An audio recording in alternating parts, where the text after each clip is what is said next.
I just wanna have fun, turn around now, turn around now. I just wanna have fun, turn around now, turn around now. I just wanna, I wanna turn around, dance. I just wanna, I wanna.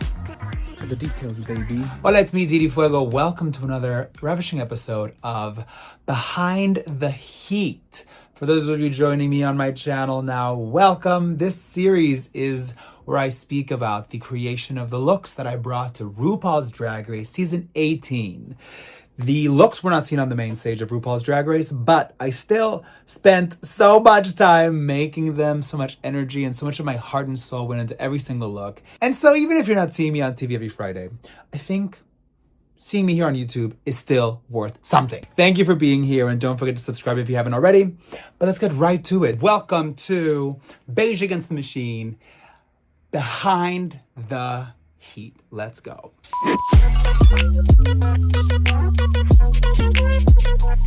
The main idea behind this category was just like, it is beige. And there are so many ways you can take the color beige because it's just a color. So what are you doing with the color? So again, it all came down to what story are you telling with the garment that you're bringing to the main stage? What is it saying about you? What do you care? Because beige can go either way. When I first got the first call that I was maybe being considered to be on the season, I already started designing looks. Obviously, in my life, I've designed a lot of looks. I came in to drag through a production design standpoint and a directing standpoint, and not like, I'm a dancer. It's all about like the idea, the picture, the story we're telling. So I got the call, but before I got the list, I was already designing looks that I'm like, this is what I care about. This is what stories I want to tell. And I've always been obsessed, because I can make my own clothes, about the process of creation, the magic of a muslin. Do you guys know what a muslin is? It's like when you make the garment out of this fabric, just like a cheap kind of beige fabric. But so you make it out of that first to get like the pattern and the fit of it correct, and then you go to the main fabric. But I've always loved the idea of progress as perfection, that there is beauty in every part of the process. And sometimes you see a garment made in muslin, and it's got the markings and it's got like the frayed edges, and it just is as beautiful, and if not more, than the final product. So I was designing this look that was what I called my deconstructed look. And it was inspired also by this Dior exhibit that has traveled the world, but it came to New York, to the Brooklyn Museum, and they had muslin pieces, and I was just so inspired by the beauty of it. I went through many different sketches with the deconstructed look. One of the first I made was this. It's like half the outfit is done and half the outfit is not, and it's like, it's kind of like a business suit, kind of like skirt suit with like big flowers on it. And it was also supposed to be beige with like the exposed corsetry and like ribbons flying everywhere. That was one of the first ideas. But then it's like, if you're deconstructing a look, then what was the look you were constructing that you ended up with that? And then I was like, okay, if I'm deconstructing like also like my padding, my breast, my corsetry, then like am I also doing like exposed wigs and tapes? And then I started doing research, and I was like, okay, this reminds me of like the Victor and Rolf show where they had like skirts with like cutouts. This reminds me of like Ray Kawakubo, Comme des Garçons, because they do all this like deconstructed things, but it's like very colorful. So this was the next sketch that I made, which was a little different and a little more like, or maybe this was the first sketch. And then I was like, well, what is this garment? Like, this is not a garment. Like, what is this deconstructed of? I think that's all the sketches that I have here of it. There weren't many more sketches, because then what I thought was, let me collect pieces and then let's build the outfit together. This was the look that was not going to be commissioned. This was the look that was going to be celebrating the people that make the looks in my Drag Race package. Like my sister, who was helping me sew a lot. And we were like, we're going to build this together. There was no time. What I'm telling you, time ran out. This look, I had all the pieces. I had bought all these tulle skirts, these cages. That's like the shape of the skirt, all in beige and a lot of muslin. And then I talked to a designer, actually Gunnar, who helped me with my satin look. He was like, do not use muslin, like that won't press, that's not going to give you any structure. And yet I was like, the week before, and I had no garment, just pieces. And then I was really obsessed, and I still am really obsessed with the Real because it's a great place to get designer pieces for a fraction of a price. You're not adding things to landfills and like commissioning designers to make things from scratch that are going to cost you $8,000. So I found this really amazing Prada blazer in like what I thought was a beige, which turns out was kind of like a rosy dust. And I was like, okay, that's going to be the base of the jacket. And then with the skirts, I'll just make something happen. And time kept going by and I was focusing on other things and I couldn't make time for it. I don't know what was happening. And then the last night before I left, the stars aligned and we hired a seamstress to help me for the final 2 days. She's a professional tailor who has worked with Tom Brown and Kim Kardashian. And she understood both the Met Gala idea of all my looks, but also the kind of like, okay, where do we nip, where do we tuck, and how do we make it just work? So then this tailor named Nino took over, and I was so glad because the idea of this like Comme des Garçons meets Victor and Rolf meets Tom Brown meets, and then she already like knew all those references because she literally had worked with those people. So I got to sit down with her and with my boyfriend James, who's a creative director of Betsy Johnson and a fashion icon and reality TV star of his own. Check out So Cosmo on E. And also he was on Dance Moms and reality shows like Real Housewives. Anyway, so we sat down and we talked about the creation process of this beige look. The Deconstructed was nothing. Deconstructed was just A blazer. deconstructed. Just a Prada blazer taken apart. This is where Nino's brilliance came in, not just to create the shape, but also to underline the garment with this horsehair so that the things would keep their shape and wouldn't just droop down. And then connect everything with rhinestone trim. That I thought was so genius when we were doing the fitting. And it was like, how does this stay? I was just under your hoop skirt with your coochie in my face.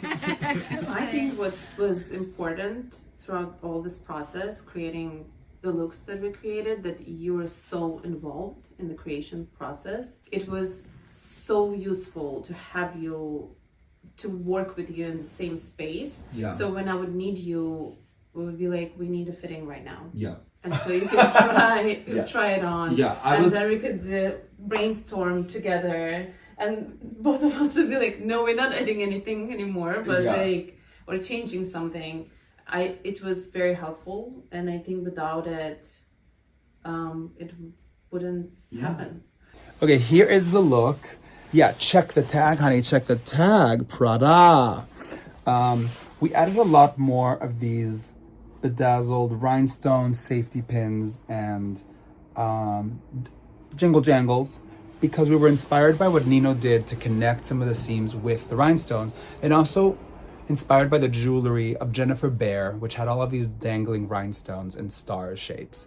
And it just felt like the look might be kind of like messy and all over the place, but if we add this shine, it feels complete, like it's on purpose. It's not, it like hits the point of like process can be beautiful and you don't have to do a final thing to make it look beautiful. Like you can show it halfway and there's still beauty in that. All of these stitch lines were added purposefully after we ripped the jacket open.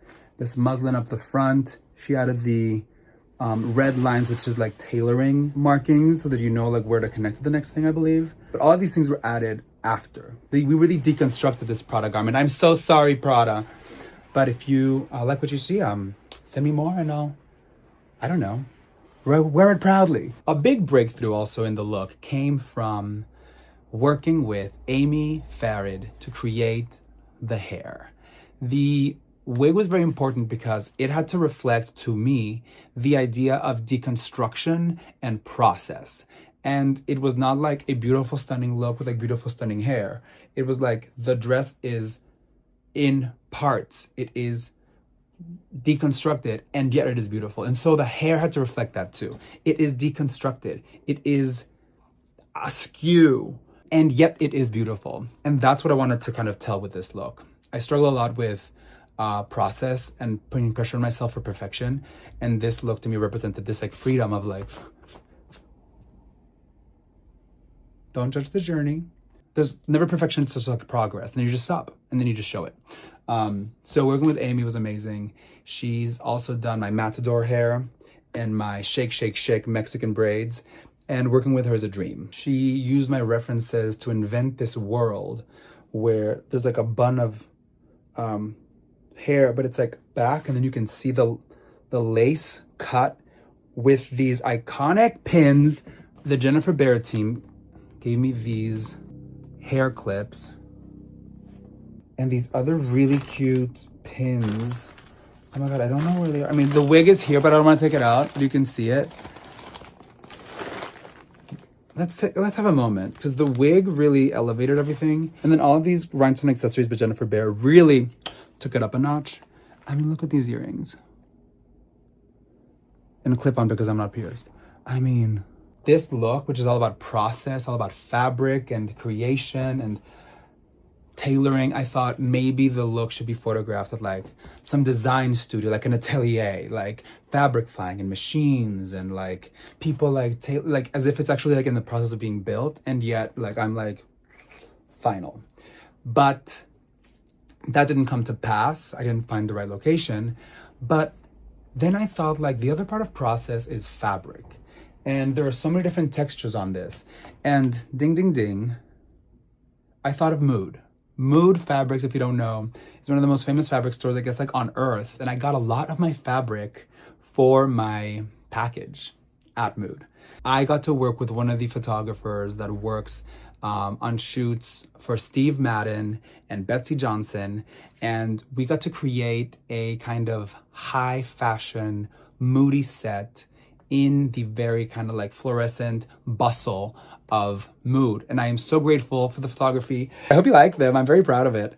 And the look really came together, I think, like very at the last minute, but that's part of like the energy of it. I'm so grateful that they allowed me after a lot of emails and calls. Sorry.